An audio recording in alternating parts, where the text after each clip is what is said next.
Ladies and gentlemen, welcome back. And we have a incredible matchup for our series tonight. LoonyMelb taking on UQU Ultra Chads. Now this is going to be a replay. This was a series that was conducted last night, and it's an incredibly important series. These two teams have been making some hell of some runs through the group stages so far. We're getting closer and closer to the end here of the group stages, and it's going to be exciting to see how these teams can shape up. And then, you know, this is kind of a little entree for how we might see these teams potentially verse each other in the playoffs as well. So we do have the draft already up and underway, so we can just get that one up and into it straight away here. But yeah, this is so this was last night. Now we saw a patch come out earlier today, but don't take that into consideration, considering of course that was not played on this patch. At least this series wasn't played on the patches. So yeah, let's get back into it, and we're gonna have LoonyMelb up against UQU Ultra Chad. Should be a incredibly exciting one. Just gotta make sure everything's looking smooth and dandy. Radiant team, dire team. You know, we've seen that these, in particular UQU, you know, Ultra Chads, this is a team that has some high caliber players. We've seen them on a lot of different tournaments. You know, Dunker, Infamous, Uguay, Gachi. You know, we've seen them a bunch.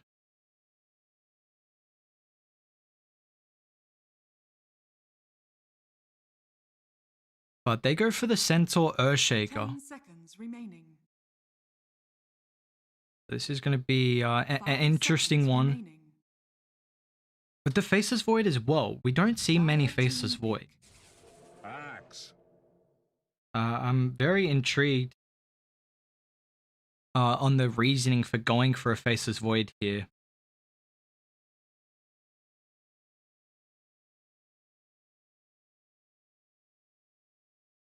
Ten seconds remaining. Because, I mean, 5 seconds remaining. we're seeing this hero picked a little bit through Europe at the moment. That seems to be about it. Like, it's the fact that they've just gone for it in the first phase is really interesting. I mean, now you're forced to go for a lot of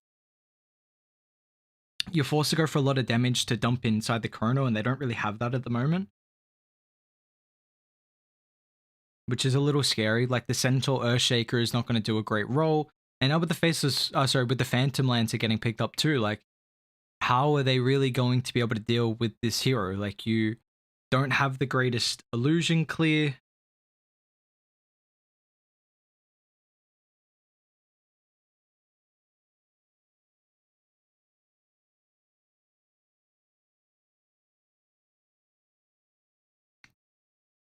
So maybe, like, what's banned is that the Lesh did get banned out from LoonyMelb. So I like that ban a lot. They banned it in the second phase, so it was kind of, they were already thinking about going for the Phantom Lancer with that Lesh rack getting banned out.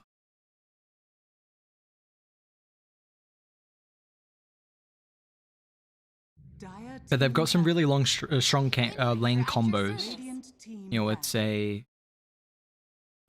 Axe with a Lina, potentially a Clockwork with a Phantom Lancer. Like, you can put the Lina mid as well.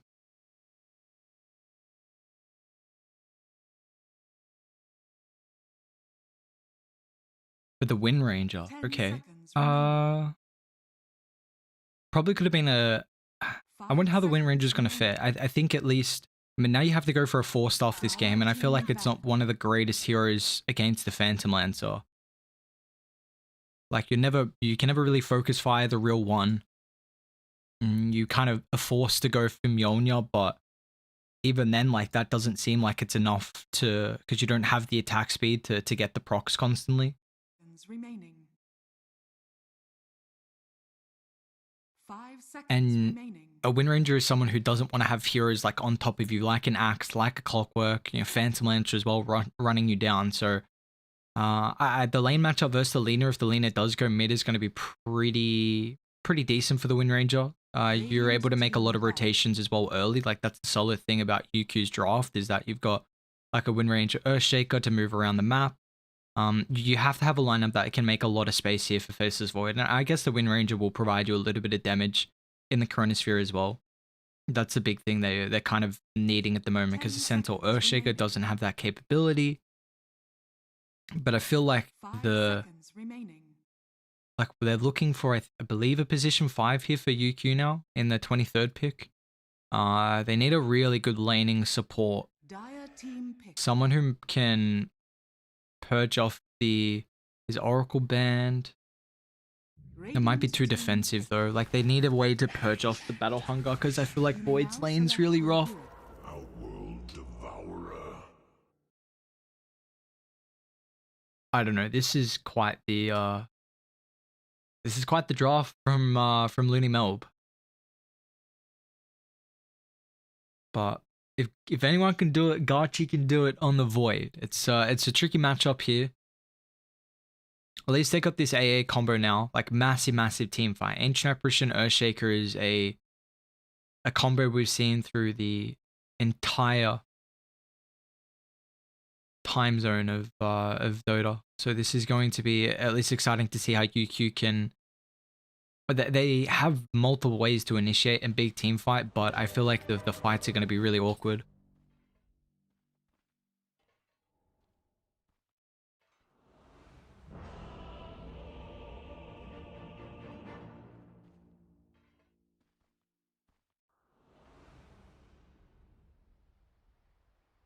Well, here we go, underway. So gotta keep in mind, it's best of twos once we get to the end of the group stages here. Duckfling is level 25 on the axe. Okay. My dude's an axe fiend. But this is going to be exciting to see how, at least, again, I feel like these lanes are going to be very strong for the side of Radiant.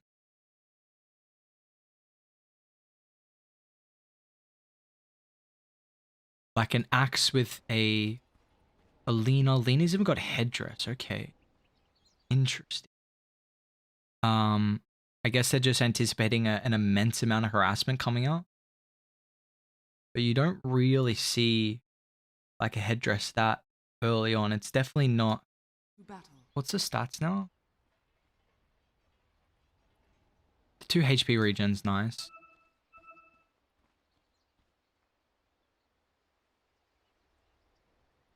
I wonder if you're gonna lane with PA. Kage might lane with PL though. They're just gonna try and out harass the lane though with this headdress is the big thing. Looks like it should just be a 2 for 2 with the bounties.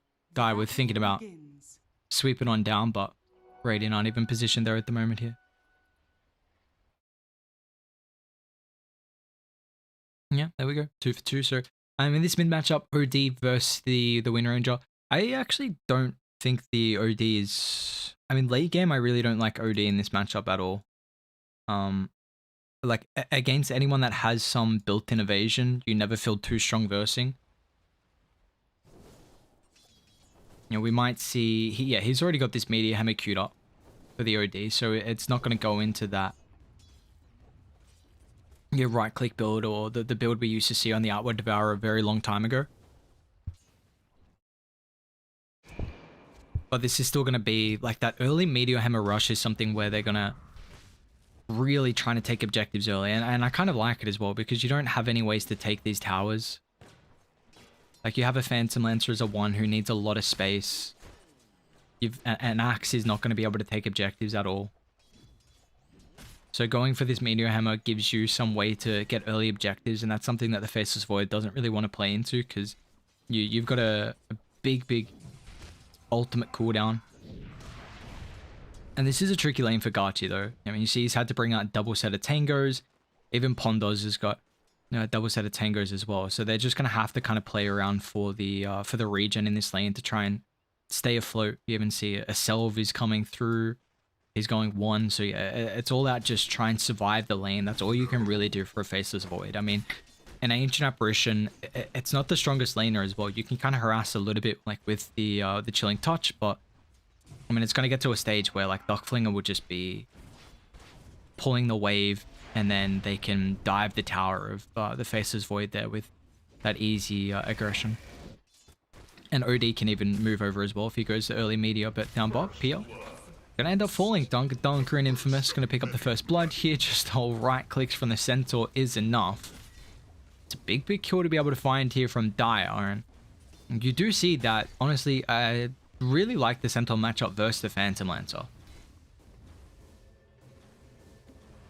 The double edge is one of the better ways to be able to deal with the illusions, at least one of the better ways for offlane heroes. There's very few offlane heroes that actually have a relatively good matchup versus the PL illusions. You know, the Underlord is pretty decent. Legion Commander Overwhelming Odds doesn't go too bad as well.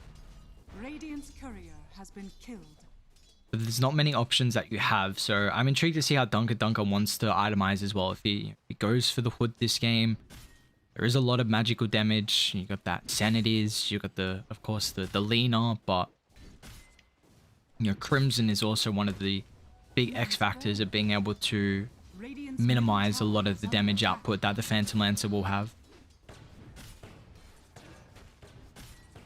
But at the moment, it's, you know, pretty solid lanes. We might see Kage take a little bit of damage here.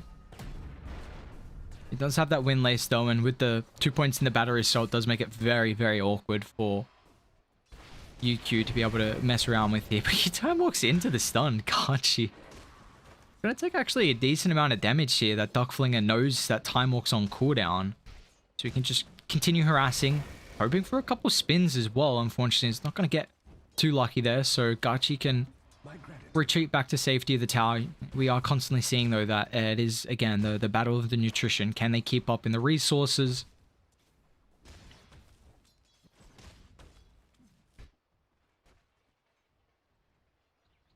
You know, I wonder when we're going to start seeing these rotations from the mid lane as well. I mean, Uguay is more reliant on picking up the Javelin here for a Wind Ranger. That's when you get a big timing to swing to some of the side lanes.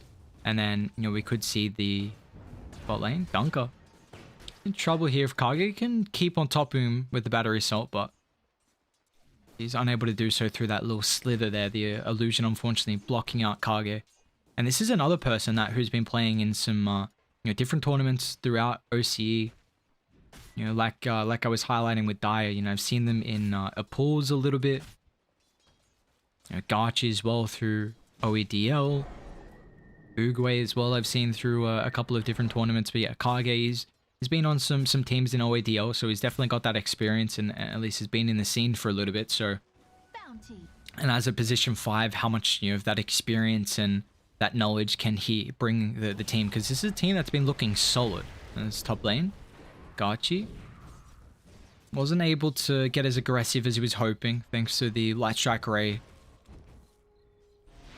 I actually don't mind this itemization now for the Lena. Like, I was taking a look at the headdress battle, but it's just like this top lane is a lane of nutrition. Like I've continuing to highlight. Like, you know, we've seen Gachi constantly, you know, wand, tango, solve. He's gonna time walk in.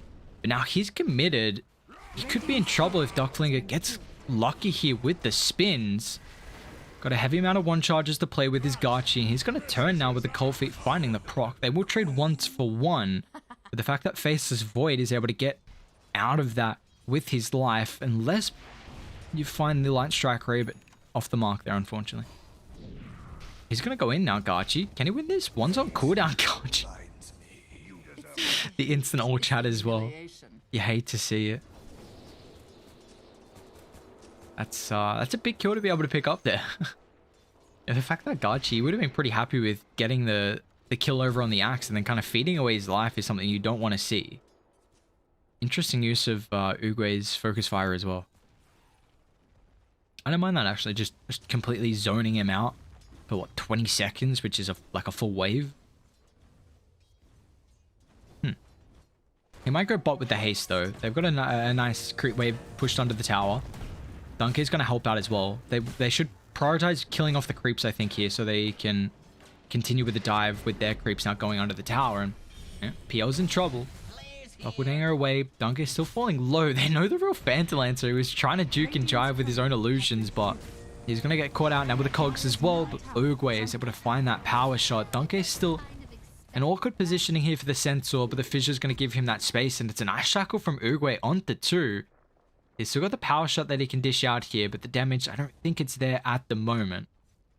Under that tower, you see the tower regen coming into play, even that headdress as well, so 7 regen, make it 9 now when he gets that headdress. So yeah, very difficult to dive a Phantom Lancer there, especially with Lena's TP rotation. But a successful gank there from the Wind Ranger coming down.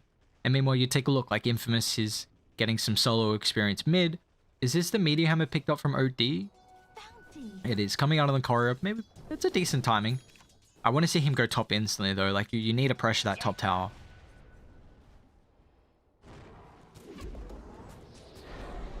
Don't give them an opportunity at all.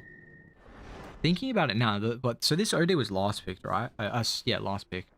It's against an Earthshaker, which I feel like is one of the better ones to deal with. Any like long range stun.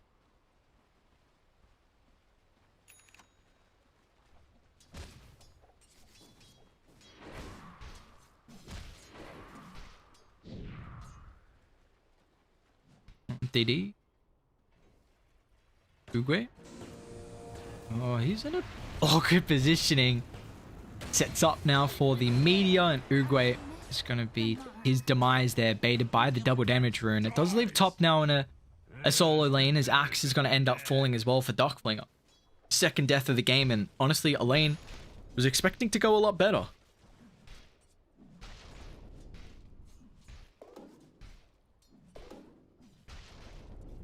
But unfortunately for the axe, that's not the case. 2 deaths here, 38 loss. I'm really surprised. Well, now it's at its lane where you cannot really... Now this lane's super awkward. I mean, they send the axe down bot. The PO is going to come top. They did use Chronosphere for that kill. So now the Phantom Lancer is going to feel pretty safe here. I want to see the OD. He has to get out of this lane. Like, you have Meteor Hammer for a reason, as they're just going to blow up Pondos. Laguna Blade used their Pogged Finance. Meanwhile, Shackle not going to do a whole lot as Yarrick's on point there with the Astral, but Uruguay's got a DD, and now Yarrick, he's got to run away, even with the Javelin procs as well. Uruguay's got plenty of damage. Now trying to juke a drive through the tree line, but it's not enough. He was able to get the Astral off fast enough than it might have been, but Uruguay's now going to look to turn him, see if he can make the outplay, but the pushback with the cogs. So he scurries away with his life there.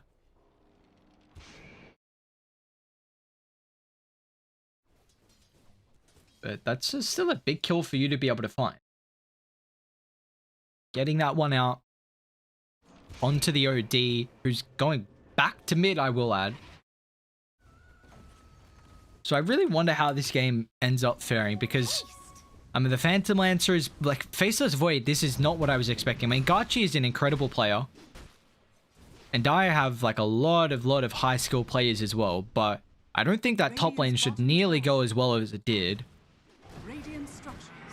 Stampede, Ducklinger. It's a nice call. He's got some rotations coming through as well. Uruguay just has to drop the focus fire so they can bring him down fast enough before these rotations. Infamous has the Echo Slam as well if he wants to turn, but they cleared off a lot of the creeps, so the Echo wasn't going to do too much damage regardless. As even top lane, we see the Phantom Lancer with the help of OD find a kill, and OD should be staying there. You got Meteor, push out that tower. You got the Catapult as well. That's a dead tower, but down bot, Gachi's getting involved. Just going to try and chase down this Lena.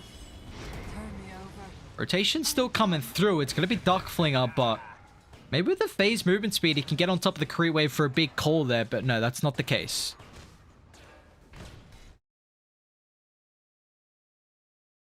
So we do see, I mean, it's a 6 to 7 kill count at the moment, but a game where you've got 1,000 net worth lead on Dire, a Faceless Void who has Javelin, almost Maelstrom, like you shouldn't have had this good of a game. No, no, no, no, no. And they're even going to drop the Chrono. And Gachi's got a little bit of health to work with. And even with the Wind Ranger nearby too. They're going to hookshot forward. Gachi's still going to get brought down. Are they not going to get killed on the axe? Ice Blast whiffs, and now Uguay is going to be careful as well. He's still going to be able to claim the kill, but the Laguna Blade back up for the Lina. Is having an incredible game here for Bogged Finance. 5-1-1. Is really making this game look not as bad as what it is. He should be able to get another kill, never mind. Woo! Cold Feet just there. Ooh.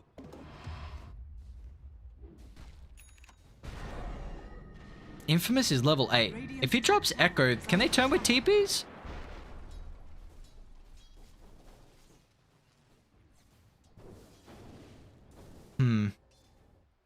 Okay, so how did Dyer deal with PL? Because now I'm really worried. Like you're gonna have a Faceless Void in your game, but PL will still farm. That's the big win condition here from Radiant. Like I don't think OD is gonna be a factor. As long as Gachi chronos the OD. Yeah, as long as you chrono OD, then you're... Bye-bye, Duck Flinger. I mean,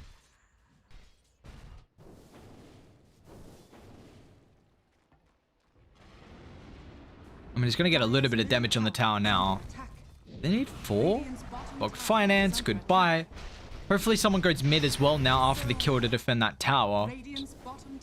Yarrick's finally putting a little bit of work in, but I mean, just look at the space they're getting across the map. Like Dunker is just free farming top, shoving the lane in. You know, you've got a Earthshaker who's already 1600 gold towards the Blink Dagger.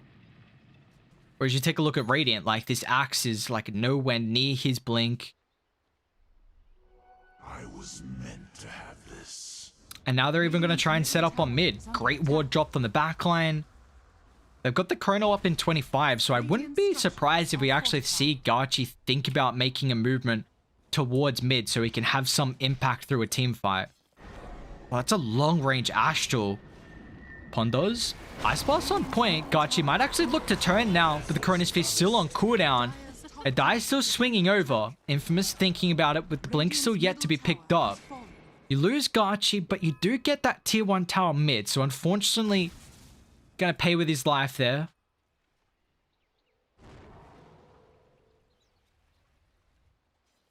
Even top Dunker is just murking PL right now. Nice double stun. But without double edge maxed out. But Dunker is so taking the power shot.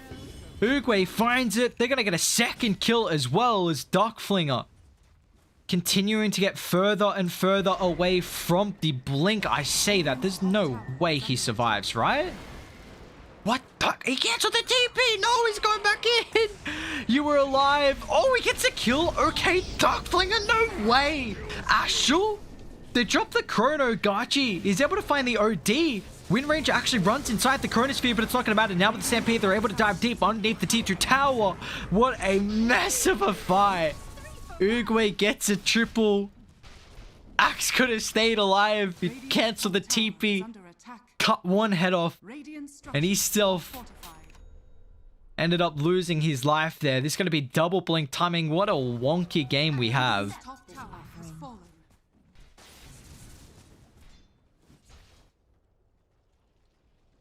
And you've got a 4,000 net worth lead here for Dyer.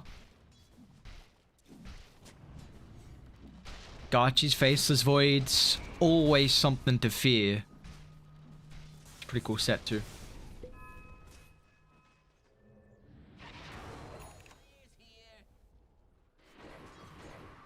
Oh, PL's got the Fusel Blade now completed. We've seen PL been getting a lot of space, but you wouldn't really think that though, just because how the Centaur's been playing as Axe. It's another death. It's cool now that you can play, like, Ancient Apparition can play with so many heroes this game.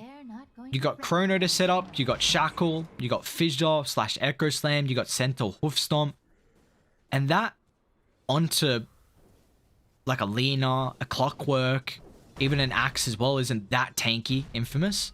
Well, Garchi's got DD, so that should just be another kill. Yarik's gonna waste their time, but this is now just all on the Phantom Lancer. Like, he is your win condition. OD has not had a game. So now you're just banking that somehow,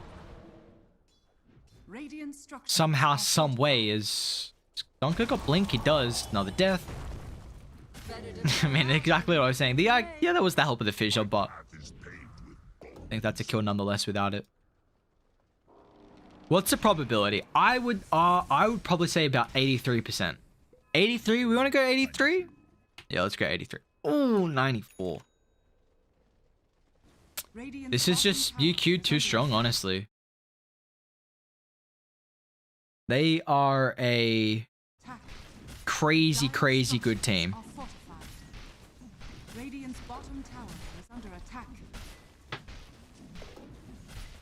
And it's showing out in their playstyle right now. I mean, 6,000 net worth lead, tier 2 tower already claimed.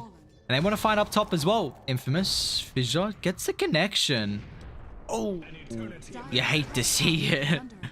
Chrono whiff there from Garchi, and they're still coming over, Radiant. They want to try and punish this misuse of the ultimate. Dunker. Nice use of the hoof stomp though. Stops the call. Now Infamous even going to drop his own Echo Slam. Radiant, if they've used a lot with Ascendity, not getting any kills. Now with the double LSA, but Garchi's still going to actually time walk aggressively. They're going to be careful about the Lina, but now Uguay, a nice cut wrapping on the backline there. Finds the damage. That's a godlike streak now. Even just ice blasting the base, celebratory ultimate there. Only losing Infamous, you have to be so happy. And you got to keep in mind, that was the Chrono completely whiff from Garchi. Eternal Shroud. Eternal Shroud. Let's see, why is he going Eternal Shroud? Radiant's top tower is under attack. The lifesteal is going to be really good, actually. The lifesteal is going to be nuts versus PL. 20% magic resistance. The region's the same as well.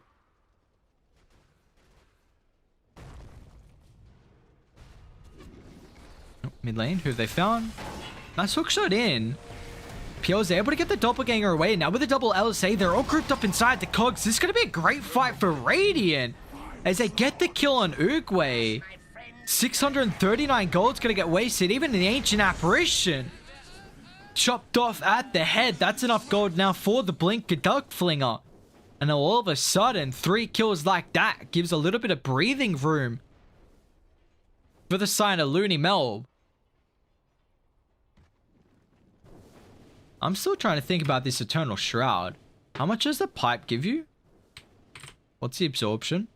It is 400. Okay, so it's literally just you get the spell amp of it. How much extra gold? It's cheaper.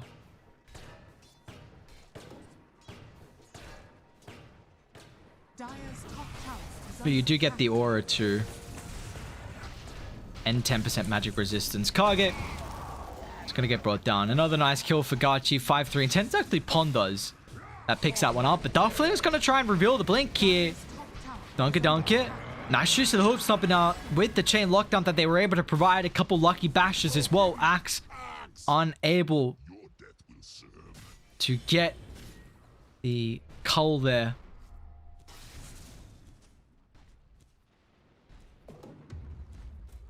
It's a tricky game right now we're seeing for the boys on Radiant. 20 minutes in. Down 6,000 gold. Dire's top tower has been denied.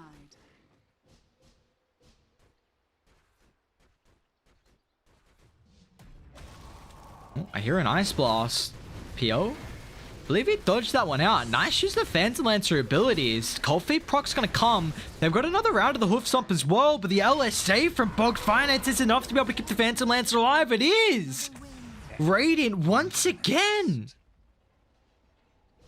Getting crazy with those kills.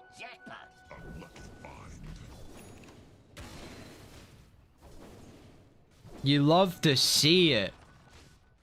But a 1,400 gold swing, PL keeping his life.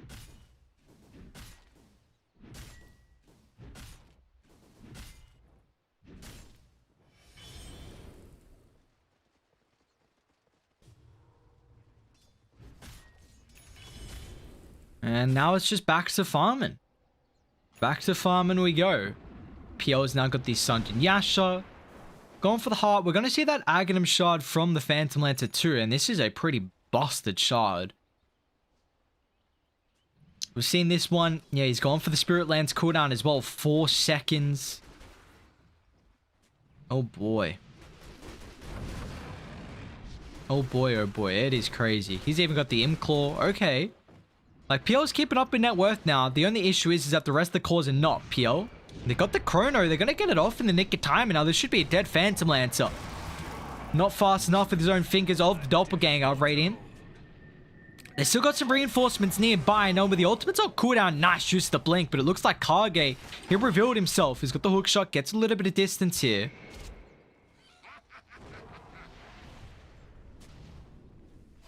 That's a little big kill for them to find, however, on the Phantom Lancer, who was starting to keep up in farm.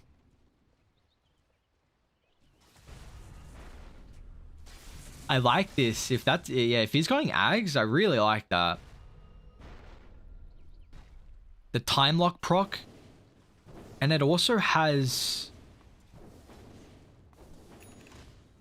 I'm almost certain it, will proc your Mjolnir as well, like attack modifiers. That's the word I was looking for. Radiant's top tower Almost is under certain. attack. I was thinking about it if he was going to go with this game or not. Radiant's top tower has fallen. Because that with a bash with Mjolnir. Oh, nice prediction. Kage hook shot. Knew exactly where Gachi was looking at time walk. And now Duck Flinger as well is going to have a blink up soon. But the Maelstrom proc actually stopped the blink. Infamous is on the higher gun, but Duckling is still able to close the distance. Donkey a little bit too late, but still sets up for a nice double Ice Blast. Without the Chronosphere right now, Gachi, does he still feel safe with looking to man-fight? It looks like he doesn't. They have to retreat away. They've already lost 2 heroes. Dunk is going to commit forward with this Stampede. He's got a TP available. Isn't using it just yet. Looks like he's waiting for the blink to come back up. Oh, but the Cogs found him. Donkey. Donkey just a little bit too cheeky there. Centaur is going to lose his life as well. Almost got the kill on Yarrick, but... Oh, 4 heroes down there for Dire.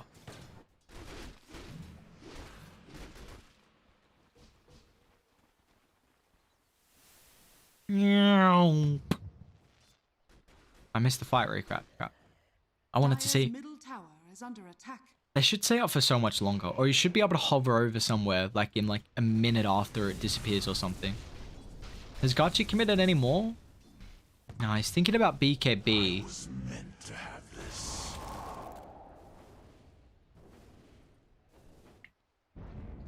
I'm still trying to see if you actually can kill the PL late game. Like, what's win range you're going for? Going BKB next. Okay, so I think... Oh, if they... I mean, I like that. Shiva's next item. That's really good against PL. Against OD as well. Any attack slow. Yarrow? Even just gonna drop the Chronosphere for the solo OD. Probably didn't need it, but they didn't really have any vision of the reinforcements on the backline. So just not messing around. Making sure they get that kill quick and easy. They might even be able to get Bogged Finance, but no, he's out of it. Nice use of the TP there from himself. We're seeing though Dire, they're just continuing to control the map here. 4,000 net worth lead. What's the probability at now? So yeah, it's grown to 17% at least for Radiant, but they are walking up the higher ground. Infamous! Echo, Fissure onto 2. They get the Ice Blast as well. Kage, Darkflinger. They've just got to run away, but that's all. Oh, what a great jump in, but that now reveals the ward on the high ground. So now they've got great information of that positioning. So now you are... we're going to see Radiant smoke up, knowing that the Echo's down. We'll be able to de-ward that. They should also know that where they're positioned. That's... I don't know why they placed the ward. Dire really aware now. You see how they're positioning...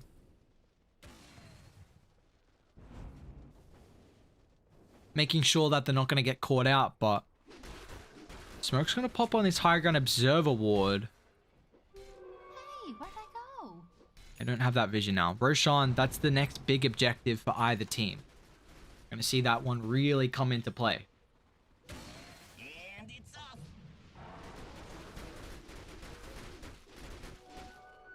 Dire's middle tower is under attack.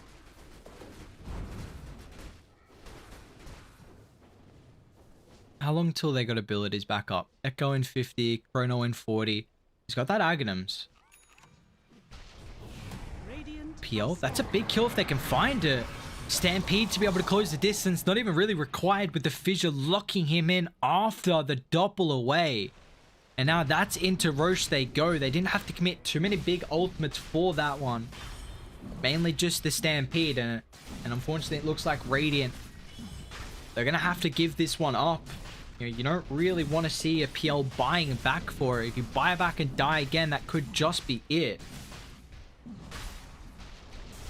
They're even thinking about setting up for this kill onto the axe here. Oh, a miss. Roshan has fallen to the Dire. There we Dire's go. middle tower is under attack. Ages. Gonna get claimed here for Garchi. And that's exactly what you want. I mean, the fact that Garchi gets the Ages, and because a lot of the time when you have this second life, you don't commit for going for a BKB because you have that defensive item now with the second life. And he was in two minds whether he wanted the Ags or the BKB.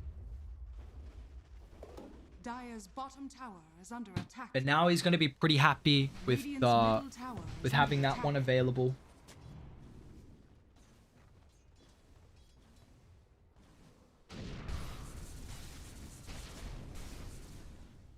Then, like, they may have been able to punish him with it. Dire's bottom tower is under attack. Radiant's middle tower is under attack. But now Radiant, how can they mount a defense? Uguay? Backwards there. Dire's bottom tower is under attack. I mean, Bug's just Radiant's middle shoving tower out is bot. under attack. They do have PL Rapid on the back. I mean, that's going to be a free kill from the Phantom Lancer now with the call as well. They can bring down the Faceless Void straight away at the start of the fight, which they are going to be able to do so successfully. But now Dunker's in the middle of it as well. They're going to be careful. Even Uguay's committing incredibly deep. He'll drop the Chronosphere onto Tube. Where's the extra damage? Garchi's got enough to be able to find the kill on top of the Outworth of Aram, and now with the Shackles as well, locking in the Axe. 3 down from Radiant. They got a couple buybacks, but the big issue is the Phantom Lancer. You need to now deal with him, Echo! Infamous! Do a lot of damage, but where's the extra control? They can't find him at the moment. The real Phantom Lancer's got to get revealed. Garchi can close the distance. There's the Ags coming into play with the time lock. He fires it on that walk on forward. I know you got to be careful from Radiant because you did commit a lot. Let's see if they can get punished here. Uguay actual sets up. Garchi's going to go back in and back out. He's got the shard. I was meant to have this. A big fight though. Buyback on the OD, buyback on the Clockwork. But that is a wipe in the end. I mean, we see the Ancient Apparition died before. Just the Faceless Void losing his life there. What a crazy team fight. Both teams have incredible fighting potential. Invisibility. This is just a... I mean, this is what you want to see. With two teams like this, battling it out.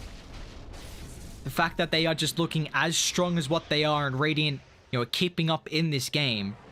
The only issue is, you know, PL is falling a little bit behind net worth-wise. Dire's middle tower is under attack. What's he going next item here for Void? That's a Tanning he's working on? Got the BKB queued up.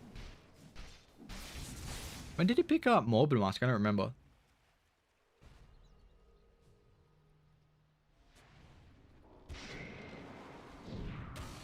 Players here.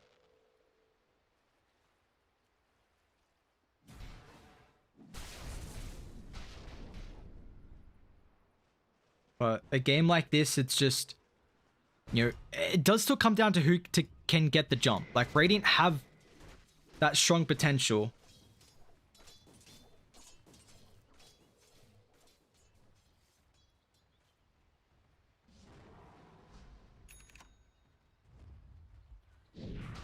Fire. Echo, Chrono as well, on to 3.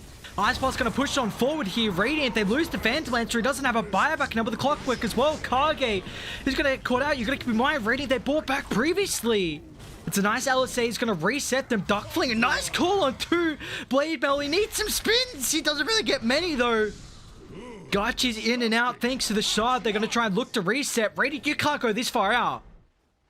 Dunk has got the blink available. They're all grouped up. They want to go back in, though. That's the question. What a Chrono. What an Echo opener, though. Once again, Dire are so on point. Incredible use of their abilities.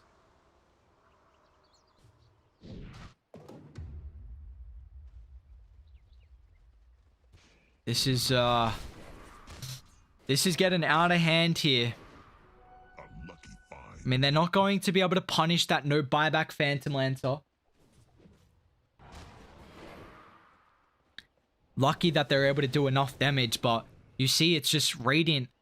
They're getting the initiation before... So I should say Dire. They're getting the initiation before Radiant can. You know, Hookshot's not there.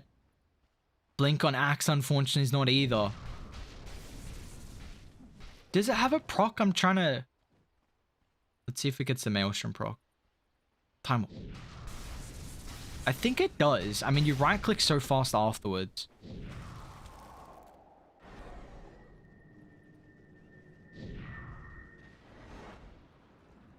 So 4-second time walk, 2-second cooldown. He's got a DD as well. Like, why not?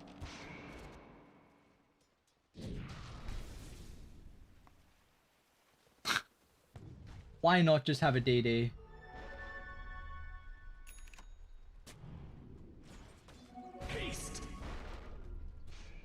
Oh, this could be it to end it here. Radiant going to be so careful with their positioning. DD, haste, it's go time. Chrono's still on cooldown for 30, unfortunately, for Gachi, but he might just siege with it now. Satanic also completed as well. Does he even just want to kill instead? They're going all in right now. Shackle doesn't hit the mark, but now with the BKB, he's protected to be able to continue chasing on top of the OD. That's a nice hook shot. 3, Echo, it doesn't do a lot. They're all grouped up, they die. Have they gone too far? They're going to end up losing 2 heroes, but where's Gachi? Sent up in the air, brought back down. They find the stun with the LSA, but can they control him? Gachi's got the Chrono in 3 seconds. They're going to be careful the time walk. Now we get the bash in the Chronosphere. Gachi, he's still stunned up. The procs are there. He'll get the kill on the Armor Devourer. 4 down on Radiant. It's a core-on-core battle. Who's going to win it? Nice use of the doppelganger. Gachi's got to be careful. If he loses all his mana, he's got a 1. Can he get away? Time walk on forward. He wants to try and man-fight against Bug Finance, but it looks like he shouldn't be able to deal with the Phantom Lancer. As he's going to be the stronger core right now in this battle. Gachi's trying to stand his ground with no mana. We're going to see his health get drained as well. An incredible fight, but once again, Radiant, they will be successful at holding their high ground. Man, these team fights are next level.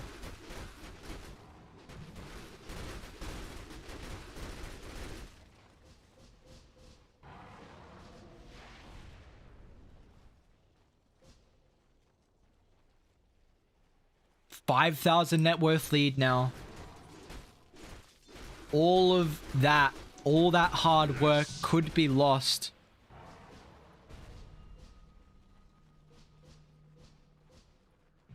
And now PL should be able to get a tier 2 tower. They do just end up losing Bog Finance.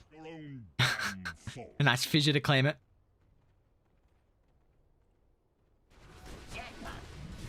They're gonna try... Oh, they missed the hoof stomp.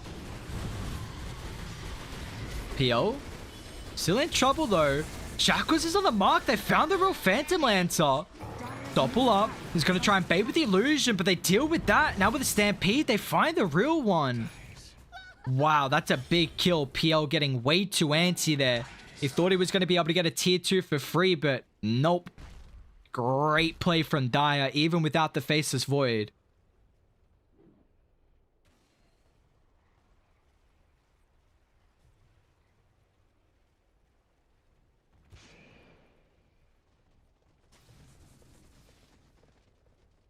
And now they can get some positioning on the map.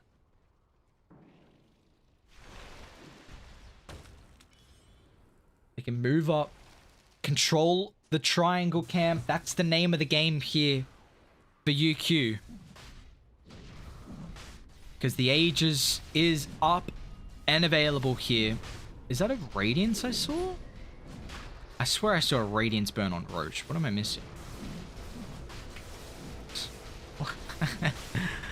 I swear I did. Obviously I did. No one's got Radiance. How does the Cloak of Flame burn come up in the hot tip? It wouldn't be a Radiant, so. Alright, what do we got? Ages on Void. Who'd they give the Shard to? I know Earthshaker already had one.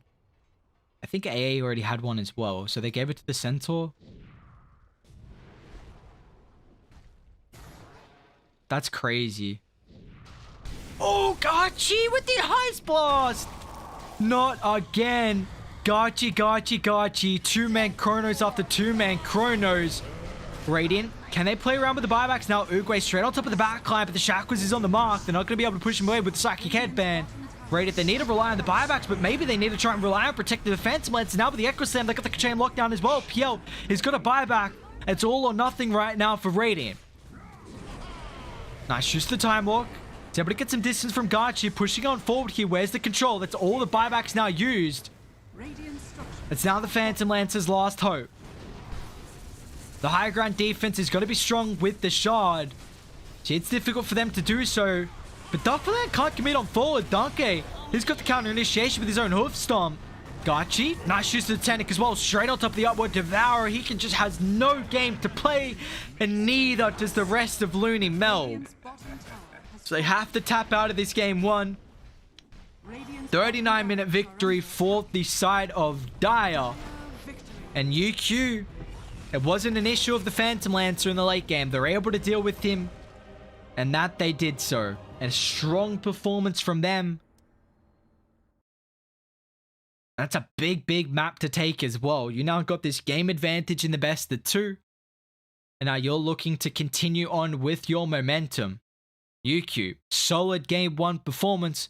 We're going to send it to a break with our game two up and around the corner.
Dire team back.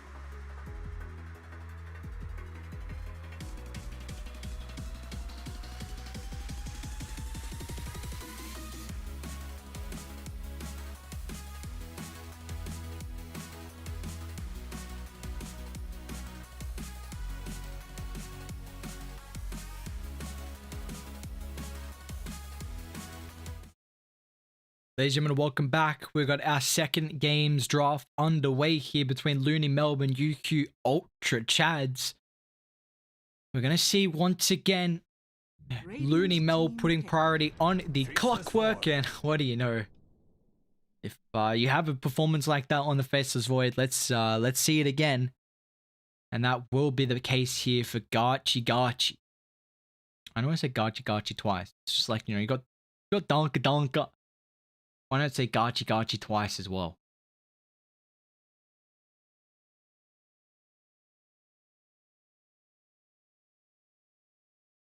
It's So what do they got this time? So Faceless Void with the Grimstroke Tiny. That's a really strong lane combo. The Void Grimstroke. I think Grimstroke is by far one of the most broken supports right now. Without a doubt. I think without a doubt that hero is pretty goddamn stupid. The shard is just the big thing. The shard is the X factor. Like, how is the shard a thing? I just don't know. I don't get it. Pick. A Spectre from LoonyMelb. Are we back into some... Are we actually back into the meta of going for these really greedy cores? What's going on here? 10 seconds remaining. It seems like we are. Necrofrost from UQ. Now this is... I believe this is one of Dunker's strongest heroes. Or Uguay. I think it might be Uguay actually. I vaguely remember seeing... 10 seconds Well, I remember remaining. seeing them play in a tournament. And it just seems like it's very comfortable for them. Like when I think of... I can't say when I think of them, I think of it. Because I can't remember if it's Uguay or Dunker. I think it's Uguay. I'm pretty sure it's Uguay. But like the Necrophos is pretty goddamn strong right now though. Like they do not have a lot of burst potential at all. This is a crazy good Necro game. I honestly would like to see the Tinies at position 2. I don't think Tiny support is that good overall. Radiant I think team UQ are back. probably looking for their position 4. I think you go... Actually, I say that, but Uguay's their mid, so I think you put Necro mid. But then I don't want to see an offlane Tiny, so... Well, they got a lot of damage in Corona. That's a big thing. You got double Scythe now.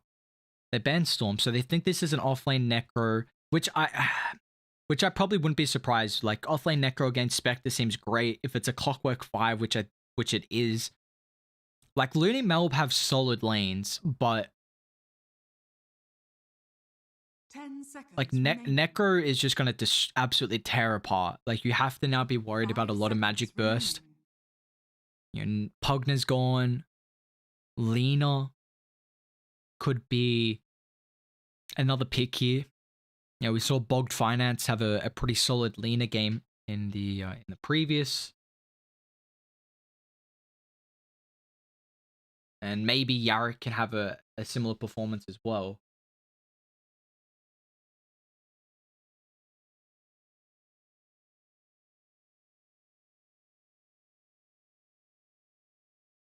Radiant team ban.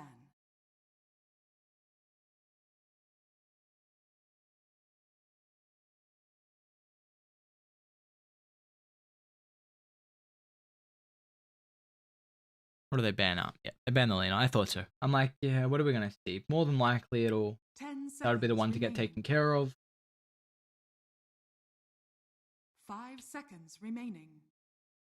Like you really prioritize on versing the Necro with a lot of magic damage. Like that's the big thing. If you can just burst him down with Dire all team your might, Huskar ban. Ooh. Hey, I don't blame him. You don't want to get last pick Huskard or 23rd picked Huskard. I can't speak.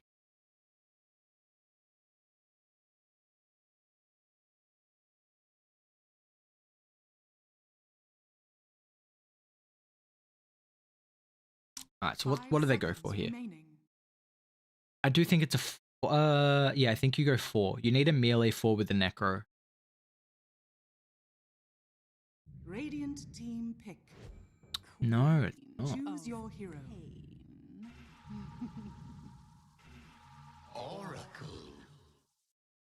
Oracle isn't a mid-Mars with an offlane clockwork.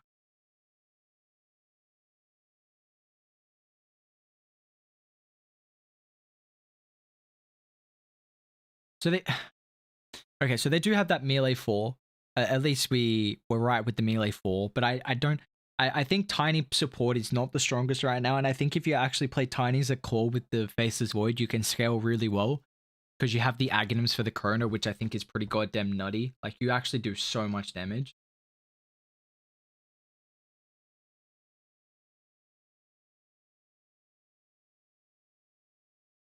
Like, you do a ridiculous amount of damage actually with that tree throw. So I really do, I don't want to say really don't like, but I'm not a fan of how they switched it up and put the Mars mid. Like, now a Clockwork Rubik lane's still strong. I don't see how they kill the Necrophos at all. Get through the pause time. Alright, we're good. So that's a beautiful thing about the replays, I guess. Yeah, some people might be watching, they'd be like, huh? What the hell just happened? What's going on? But yeah, we have that capability because this was a series that was played last night between UQ and LoonyMelb. And these are the two teams that were going into it. They were both flawless as well in Group B. So this determines who's going to take it. Either team had not dropped a map as well. Breathe it in. That's crazy. Coming into this series, either team was flawless. You know, we're now seeing that already, unfortunately, for the side over on LoonyMelb. They've already lost their first map now. And let's see how they're able to do with a little bit of difficult times. If they can go through that and come out on the other end.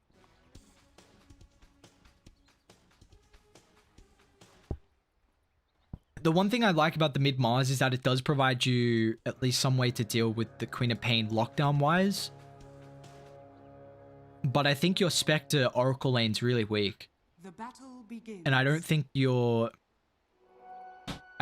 Purifying Flames is going to be enough to kill him through the mid game. Like, I think Necro just absolutely destroys. A rolling stone. Infa's like, oh, I don't know if I want to go there. That's a lot of people.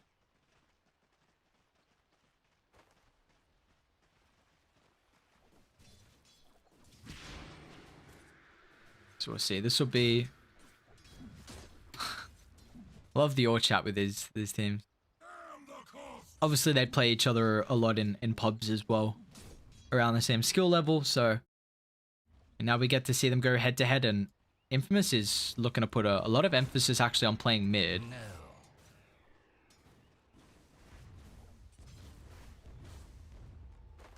Okay, so how do these lanes end up faring? You got... I mean, Faceless Void with a Grimstroke is like incredibly stupid of a lane.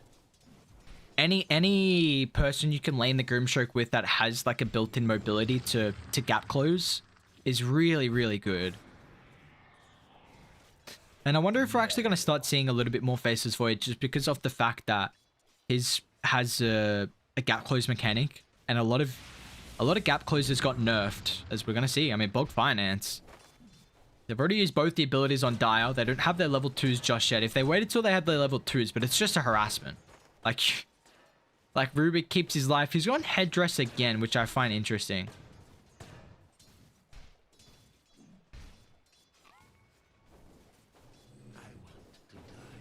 Why do you want to die, Kage? There's their 2s now. See how they're able to play this lane. Well, how's mid going? Mars 5-1 compared to the 7-1. This is definitely a lane where Uguay should thrive in. Yarick is going to have to prioritize a lot of regen to keep himself afloat. Kind of surprised he doesn't even have a point in Bulwark. A lot of mid-Marses go for like a 1-1-1 build.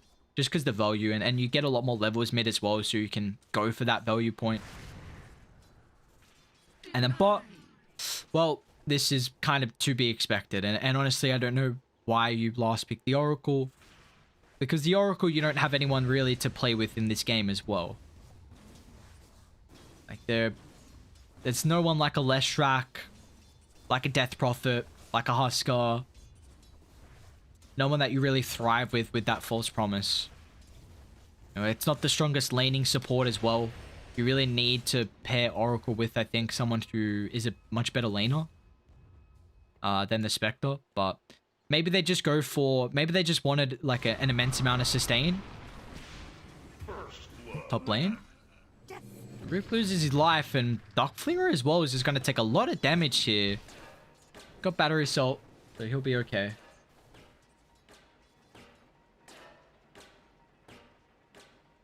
Radiant's middle tower is under attack.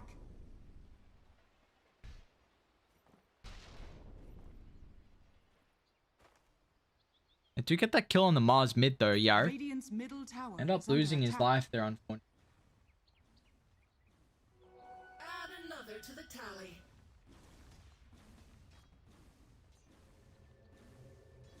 Bid one to find. Even the clockwork as well. I'm just missing killers constantly across the map. I'm laughing away. Pondos is having a good time here.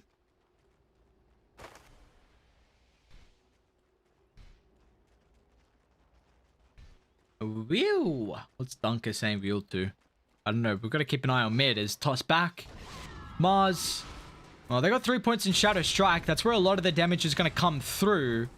Yarrick misses the spear as well, but at least now with that Fade Bolt damage mitigation, it should be enough. They get the kill on Necro down bot. I mean, more top, that's where the action's coming out as well. Gachi needs to get a little bit lucky with the battery. So with the time lock. He's not able to. Pops himself. I don't know how much use he had left of it.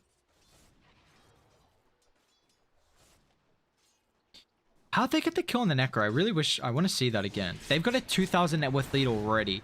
I mean, your offlane Clockwork is 5 last hits. Your mid-Mars is 11. Spectre's even right now with Dunkip.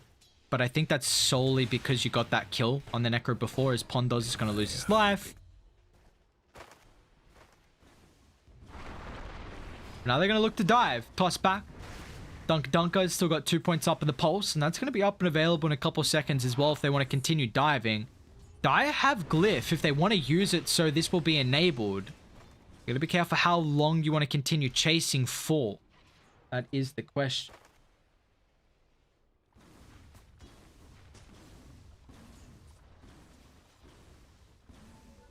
Style and grade. Mid lane. Yark. But infamous Rapid, oh, that's not even needed. Why don't we just drop the big old Radiant's Sonic middle Wave, tower claim the is under kill. attack.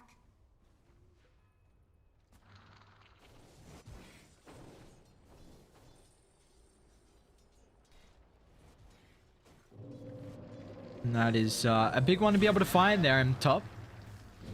Seeing some more attempts come into play. That value point in time dilation that we kind of see now. Tell me someone saw that. It's a decent ability. Honestly, it's another kill on Dunker. I mean, they bring them... Okay, so... I mean, Purifying Flames is a lot. Like, it is a lot of damage.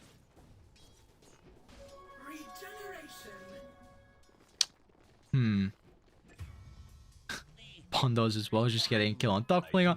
We're seeing kills across the map, but we're missing a lot of kills as well.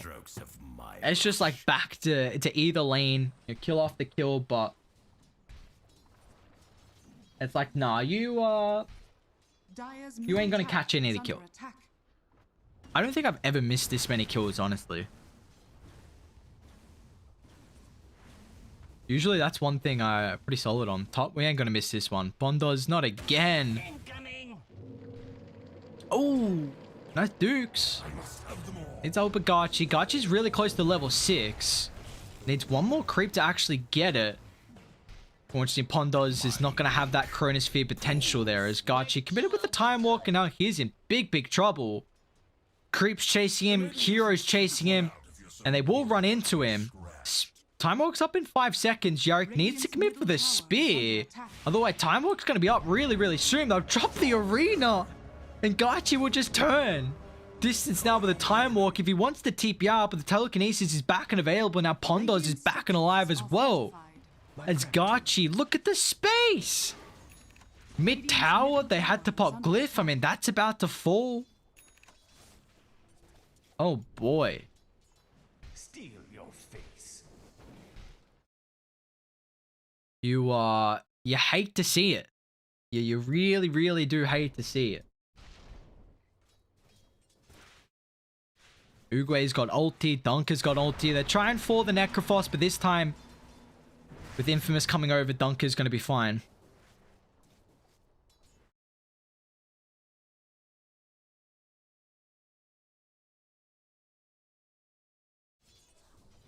And now let's see how they want to try and set up themselves. Dunker? Okay, it's a lot of damage actually. Huh. I mean, 3 points, Purifying Flame. You do have a Purge for the Ghost Shroud too. I guess, okay. Maybe I'm just completely looking at this lane wrong. Like, which does seem to be the case. I'm surprised it died that many times, but...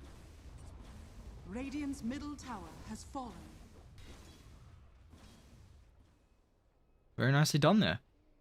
It's still, the issue is that it's a 3,000 net worth lead on Dire. And even though he's died 3 times, he's only 3 grand behind the Spectre. And I don't think you'd complain with how much space you're making. I mean, mid tower's already getting claimed. Radiant's top tower is under They're even going to drop the Chrono. That's a really deep Chrono use from Gachi, but he even found the tier 2 tower, so that's not able to go to work on Radiant. And that tier 2 early stacking up. I mean, you see the damage that it was doing to Uguay. So they have to drop the Chrono there, but when we've seen Gachi Dunker again. He's in trouble here. He's just going to end up dying, I believe. He's got some 1 charges. Purifying Flames is going to start stacking up. If you get another pulse off, he might have actually kept his life, but now Uguay's going to clean up. He'll show up. He's got the double damage rune. Kage, nice jukes. Okay, this bottom lane. Kage. Purifying Flame bursting in another one. There's some freebies on freebies right now.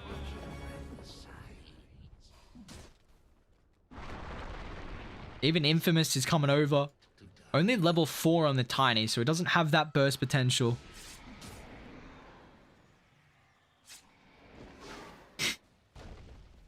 No, not my Invis rune. Yarrick's like, please, I wanted that.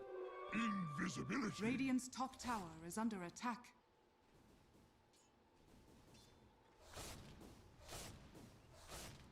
Sure. Okay, so this is a game that honestly, like, I will say, I did not expect bot lane to go that well, but it has. Inspector's got a lot more farm, so he's going for this Blade Mail next item.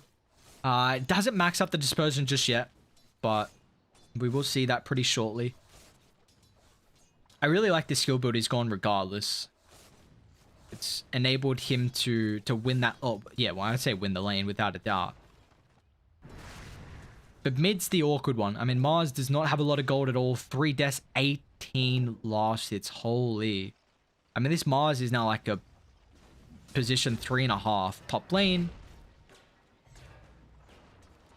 You now really don't scale well. I think Mars scales pretty well late game, but because he's had this bad of a start, he's not going to be able to keep up in farm at all.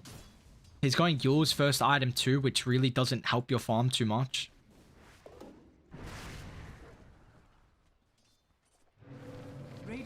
Bondos.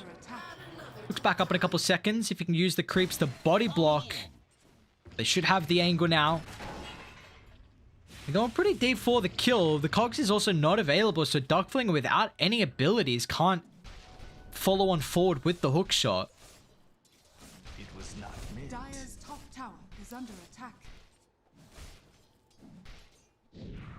Scarchi got some help. He does. He even got the Chronosphere back up, and now with Uguay, drops a Sonic Wave, couple ultimates committed, but you have to use that before he tries to haunt away to like a mid lane. Even on top of the Grimstroke. He popped smoke to go back to base? Interesting.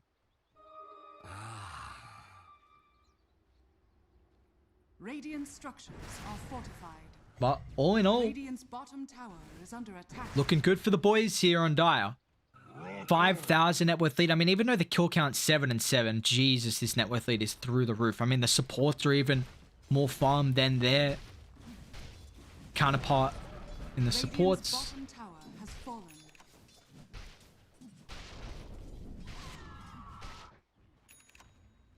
A solid performance right now from Dire, and we're just seeing at least Radiant, they're grouping up. You know, you've got some ultimates available. You've got Haunt as well.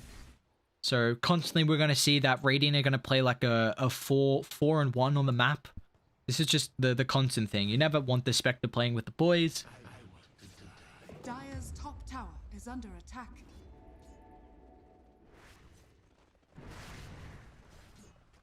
Radiant's bottom tower is under attack. Dire's top tower is under attack. How close Infamous to blink? He's still a bit away. Okay. But you've got so much map now. The fact that Dire have gotten 2 early towers and Radiant's middle tower Gachi is can under farm this attack. aggressively. Like, you have so much more map control now to be able to play Radiant's bottom as tower a is support. under Like, attack. you'll be surprised how much more farm they're getting. Uguay's about to have Orchid as well at a pretty good timing here.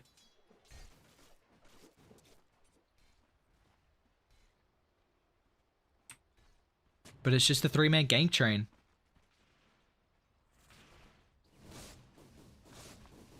How do we feel late game though? Spectre Void.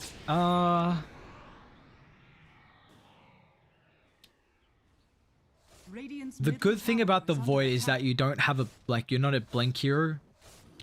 So you don't have to worry about the Haunt stopping your jump in.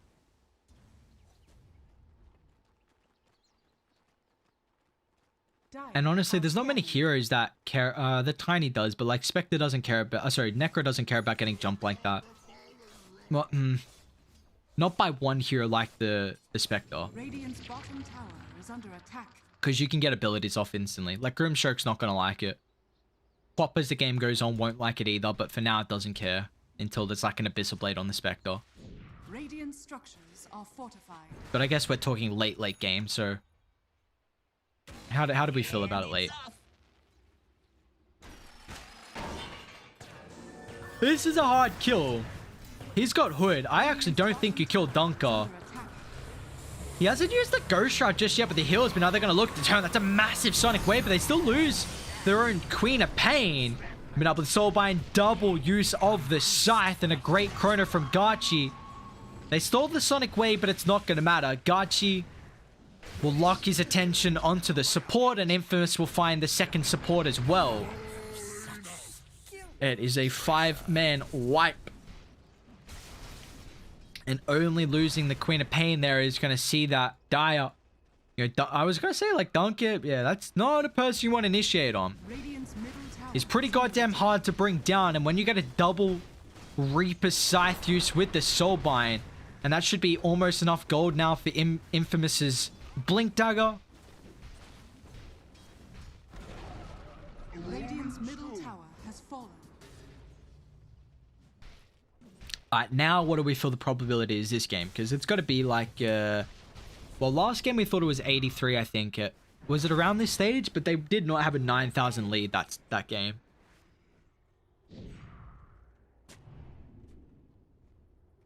Let's go 93. Wow. Man, obviously I don't know Dota. Or at least don't know Dota Plus. I will say Dota Plus really likes Spectre. Like, I don't know why, but there's always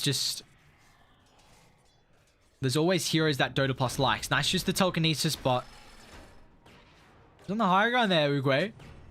They do see him, but telekinesis on cooldown. He's got a turn now with the Orchid, but Duckfling is still, I mean, hooks on cooldown, telekinesis on cooldown, Uguay. Only got 1 point up in the blink, and that's on cooldown for way too long there. Structures are fortified. He maxed out Shadow Strike. That's gonna cost him. Radiant's bottom Literally, tower like, has if he fallen. has one more point in blink, he keeps his Dire's life middle there. tower is under attack. And now they're gonna have to give up mid. They do not have The Chrono available, down for 35 seconds. I mean, still Garchi's shoving in bot. Now it's going to force Radiant to retreat and deal with the bottom side of the map. Because that's a catapult as well, and that's actually going to do a lot more damage. Like, that's really good chip damage. Is the creep wave going to get there fast? Oh. If that creep wave got there and kept the catapult alive, that'd be... early on, but that's like no joke, losing just like 350 health like that on a tier 3.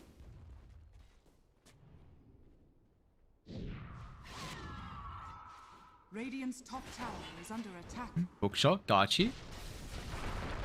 They're unable to chain lock him down. Now Garchi, nice use the cogs, drag back telekinesis. We're going to time look forward aggressively. UQU's got the Sonic Wave. He'll charge that one up and slam it on down. They're still going to try and look to fight here with the Horn, but there's no follow-up now. Tower has fallen. Even UQU is trying to find Yarrick. Dunker might just solo drop the Scythe. Do they want to put him in the grave? They'll just do that with the combo from Tiny. 3 down. We'll see what they want to get objective-wise. They're even just going to walk down mid, even with Chrono on cooldown. Tower is under attack. Dire's structures are fortified. Oh, Infamous, nice jump. Toss back Clockwork, easy kill, easy life. Middle tower is under attack. Dire now can stick around. I don't think they'll stick around for too long, but they might get the tier 3 and reset. Or Infamous might just get another jump with that Observe Ward. Let's see who he finds. He finds Kage. They're even just going to commit for it for Yarrick. That's a very early use of the False Promise. Now with the Soulbind, leashes on Rubik, along with the Mars, the double Orchid with the Scythe. Whoa, and they call it quits. Man, oh man, that is... Thank you for the fisting, Garchis. You see the respect coming through as well. They are, I mean, this was a big series, guys. This was a incredible series. Either team coming into it were undefeated.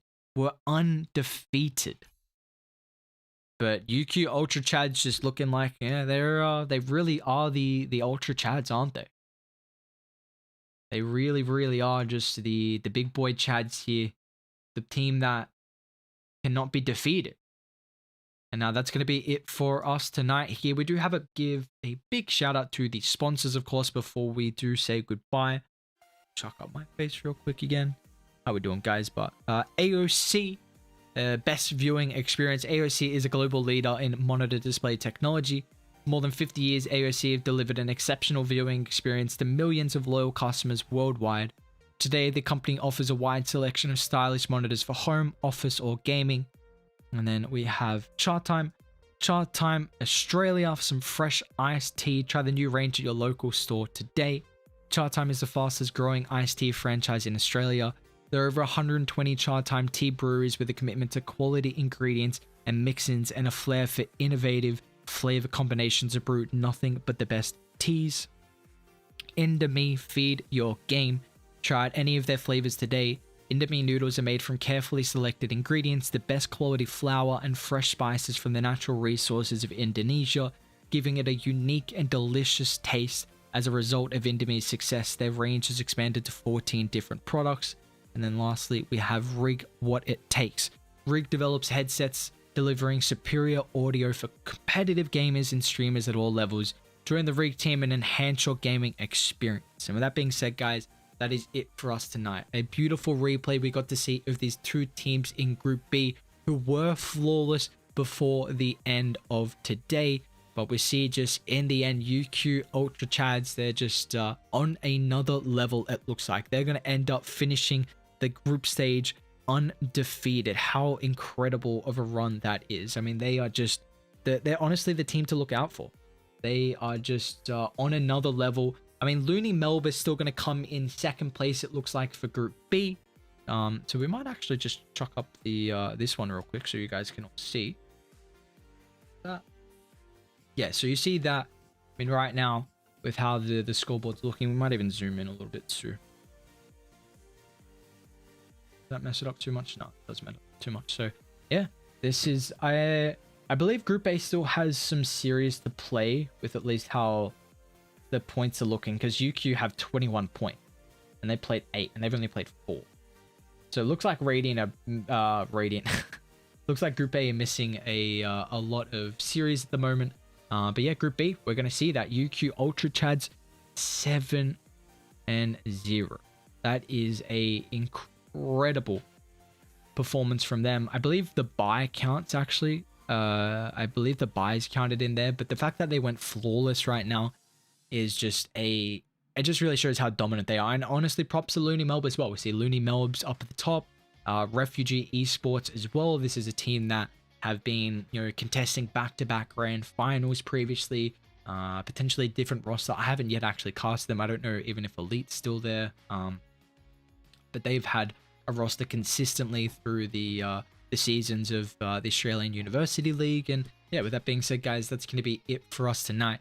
Do appreciate everyone coming by for another replay, and we are getting closer and closer to the playoff play here, which is going to be exciting now that we can almost see Group A battle against Group B. So with that being said, appreciate everyone watching, and see you next time for some more Australian University Esports League.